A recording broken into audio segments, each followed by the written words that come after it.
요한 1서는 사랑의 서신입니다. 우리를 향한 하나님의 사랑, 하나님을 향한 우리의 사랑, 그리고 이웃을 향한 우리의 사랑이라고 하는 주제가 편지 전체에 촘촘하게 직조되어 있습니다. 특히 오늘 우리가 함께 읽은 본문에서 요한이 사랑이라고 하는 주제를 먼저는 두려움이라는 주제와 연결을 짓습니다.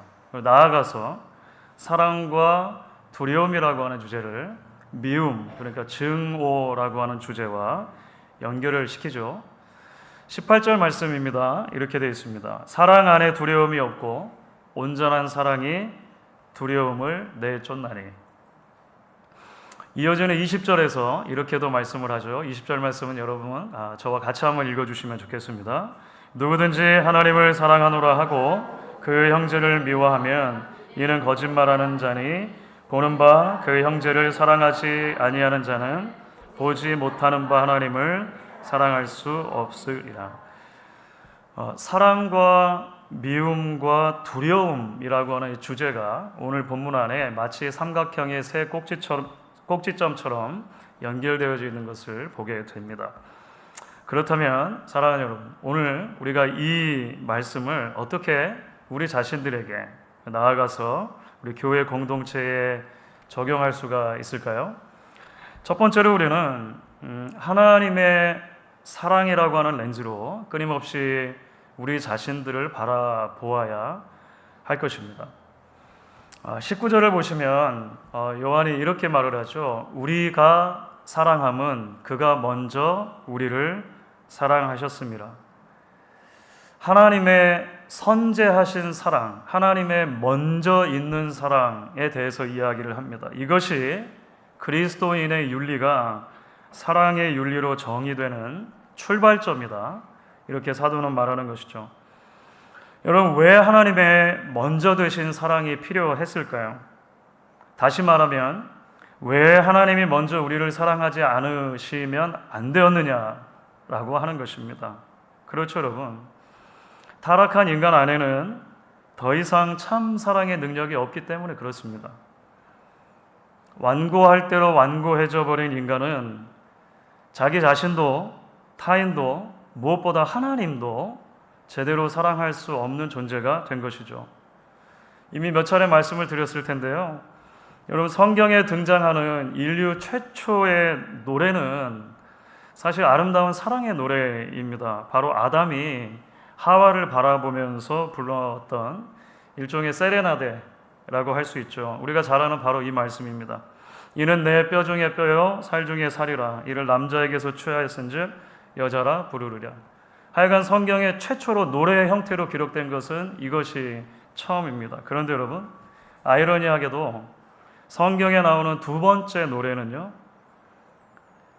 타락 이후에 라멕이라고 하는 사람이 부른 노래로 요약이 돼요. 창세기 4장 23절부터 24절에 나와요. 인류의 첫 살인자였던 가인의 7대 손이라고 이 라멕이 소개가 되거든요. 그런데 이 라멕이 부른 노래의 특징이 뭔지 아십니까? 한마디로 말하면 사랑 없음입니다. 또는 왜곡된 사랑이라고 말할 수 있어요. 인류 최초의 일부 다처가 여기서 이루어지죠. 두 명의 아내를 둔 그 정욕에 대한 이야기가 있고요. 한 소년을 증오와 분노 가운데 살해한 사건에 대해서 자랑하는 이야기가 성경에 등장하는 두 번째 인류의 노래의 내용이라고 하는 것입니다. 심지어 그 노래는 하나님을 조롱합니다. 가인을 위해서 벌이 7배면 나는 77배다. 뭐 이런 이야기 하잖아요. 참 사랑을 상실해버린 인간의 현 주소를 이처럼 잘 드러내는 장면이 또 있을까 싶습니다. 사랑하는 여러분, 그래서 죄인을 향한 하나님의 사랑이 필요한 것입니다. 하나님의 사랑이 있어야 죄인이 자신의 죄악을 깨닫고 하나님께 나아오고 하나님이 주시는 새 생명으로 비로소 거듭날 수 있게 되는 것입니다. 한 지인 목사님이 언젠가 본인의 SNS에 이런 글을 올린 것을 읽었어요. 금은 1063도에서 높고, 백금은 1750도에서 높고, 은은 962도에서 높고, 알루미늄은 659도에서 녹습니다. 서로가 비슷하게 생긴 금속인데 녹는 점이 다르듯 사람도 비슷하게 생겼어도 녹는 점이 다릅니다. 그러나 하나님께서 부어주신 십자가의 사랑은 누구라도 다 녹입니다. 우리를 십자가의 사랑으로 녹게 해주신 하나님을 향해 전심을 다해 예배를 올려드리기 원합니다. 이런 걸 썼어요. 요한 1서, 오늘 읽지 않은 본문이지만 같은 4장의 9절부터 10절을 보시면 이렇게 되어 있습니다. 여러분 같이 한번 읽어주시면 좋겠습니다. 하나님의 사랑이 우리에게 이렇게 나타난 바 되었으니 하나님이 자기의 독생자를 세상에 보내심은 그로 말미암아 우리를 살리려 하심이라. 사랑은 여기 있으니 우리가 하나님을 사랑한 것이 아니요 하나님이 우리를 사랑하사 우리 죄를 속하기 위하여 화목 제물을 그 아들을 보내셨음이라. 아멘. 그렇습니다, 여러분. 우리 안에 있는, 그리고 우리가 살고 있는 이 시대를 지배하는 증오와 그 증오의 결과인 두려움, 왜곡된 사랑이라고도 말할 수 있겠죠. 이 모든 것들을 넘어서는 변화의 출발점은 결국 사랑 없이, 소망 없이 단단해진 나를 그 아들 안에서 품어 녹여주신 하나님 아버지의 먼저 되신 사랑, 선제하신 사랑을 기억하고 붙드는 것입니다. 그리고 나아가서 그 하나님의 사랑이 미움과 다툼과 분열로 얼룩진 이 시대를 품어주시도록, 고쳐주시고 회복해 주시도록 겸손한 마음으로 하나님의 발치 앞에 나아가 간구하는 것입니다. 죄인 안에 있는 증오와 미움에 기름을 부어서 더 큰 미움을 움트게 하는 사탄의 방식이 아니라 그 죄인을 자신의 사랑으로 녹여 화목해 하신 십자가의 아들을 내어주신 그 하나님의 방식이 진정으로 이 세상을 변화시키고 나를 변화시키고 우리를 변화시키는 능력임을 믿는 것이죠.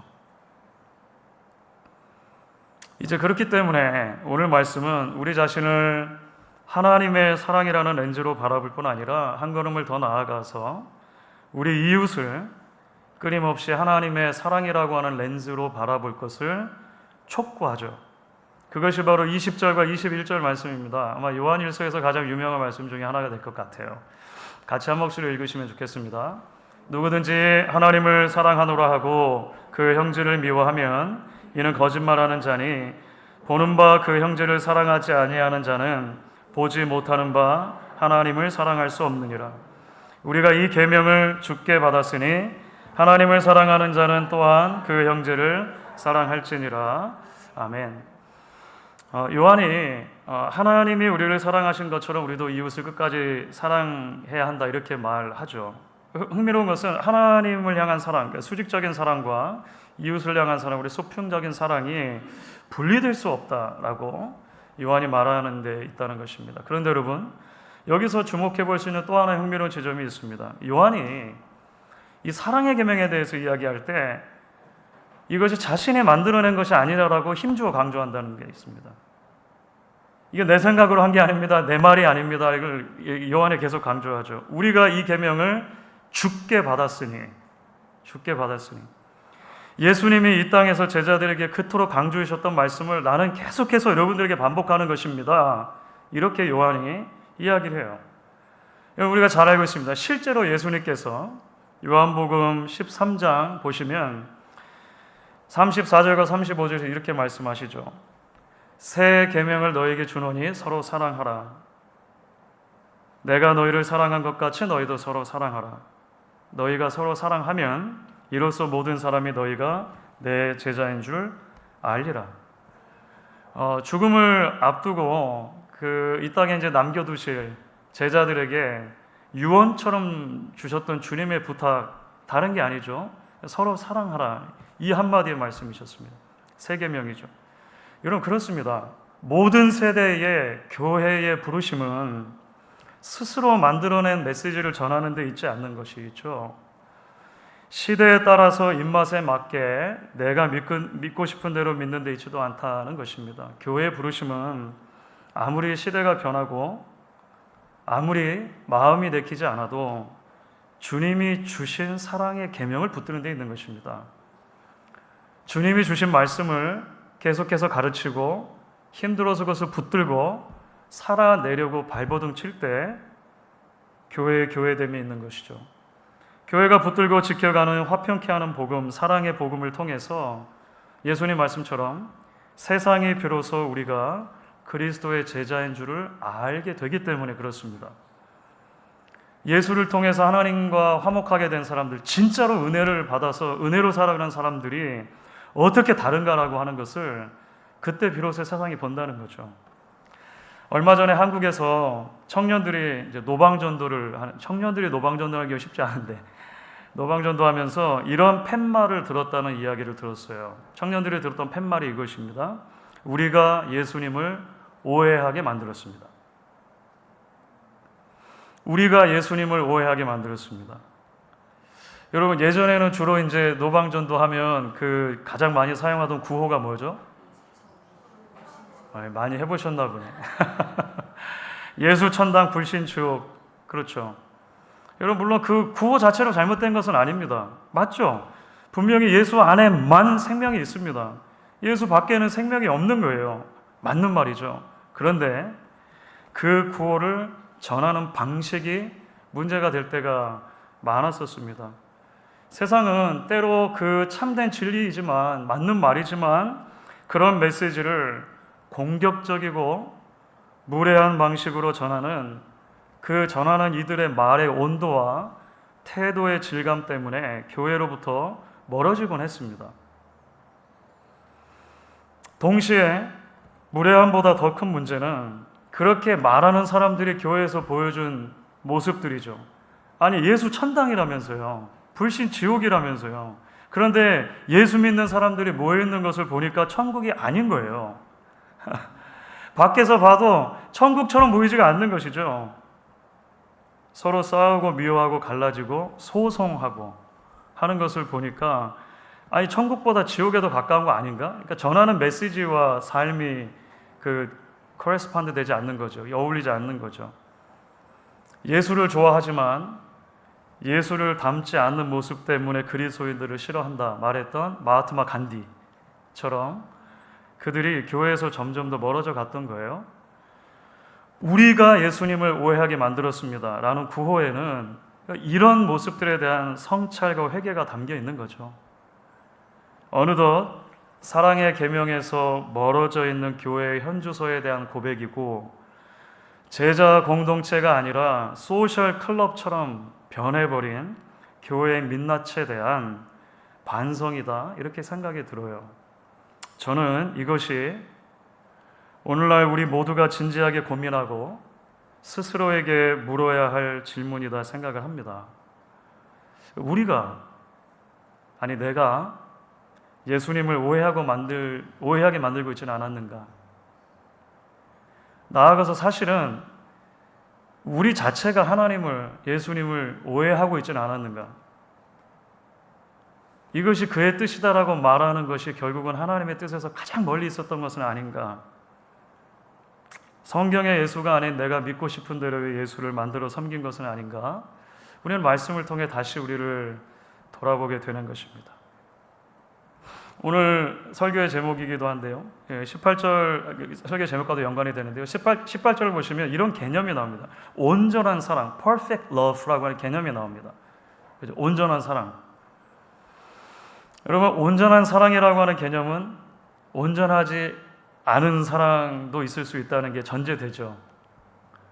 그렇죠? 여러분, 보름달이라고 하는 개념은 금음달, 반달 이런 개념이 있어야 보름달의 개념이 비로소 이해가 되는 거잖아요.